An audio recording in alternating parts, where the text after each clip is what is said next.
And number two, you focus on form rather than function. Correct form in modern karate has a lot of rules. You face the opponent in a half-facing posture.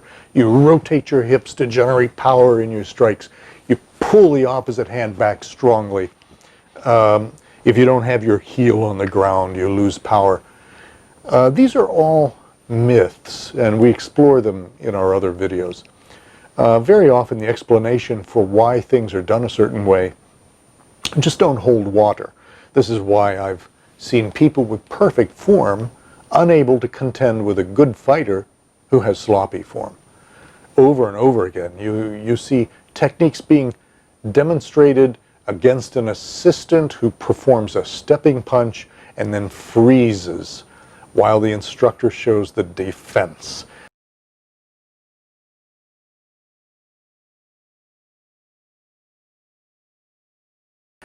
Defense against oizuki attacks is ridiculous. Nobody attacks with oizuki. If you have watched competitive karate matches, you've never seen someone get hit with a stepping punch. If karate competitors don't do it, do you think an attacker on the street is going to? Why then would you practice defending against this highly unrealistic attack?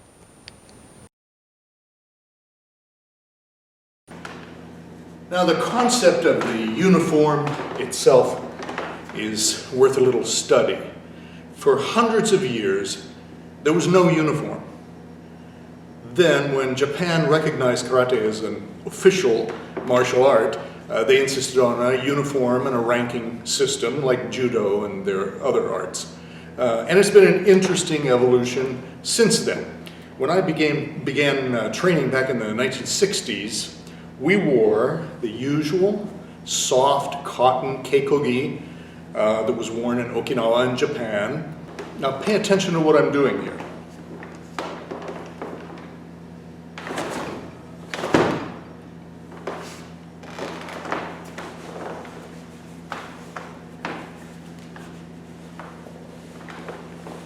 Later, heavier weight uniforms became the norm. Now, I want you to notice how instantly my strikes look more impressive with this heavier weight fabric.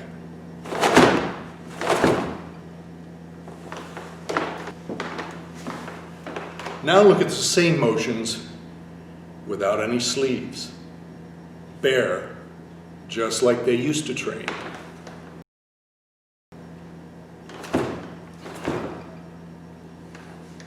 Watch again. Bare skin.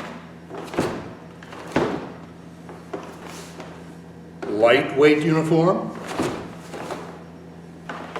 And once more, the heavyweight fabric. The same body, the same arms,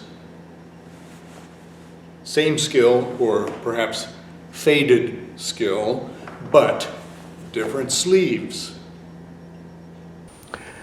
Do you see how your impression of skill, of speed and power are shaped by the look and sound of the uniform? In fact, the typical way of moving the body today is designed for maximum noise, even if moving that way is less effective or bad for the joints. There's an emphasis on what things look like and sound like. That kind of karate has nothing to do with self-defense and everything to do with satisfying an aesthetic standard. Here's a high-ranking teacher in Japan throwing his elbow out to make a better snap. You can't tell unless you see it slowed down. It's not just this guy doing it either. Everybody's doing it. They're all young, and they're all going to have joint problems later. I've even heard this process of slamming of the elbow joint in order to produce the snap justified by saying that the high-ranking teacher was subtly blocking with his elbow while striking with the fist at the same time. Ask a boxer if he can knock somebody out by snapping the elbow straight. Think about it. How are a boxer's movements judged to be good? There's no sound to go by. no flapping of sleeves to indicate power. You don't hear his gloves cutting the air. No wild yell to punctuate the move.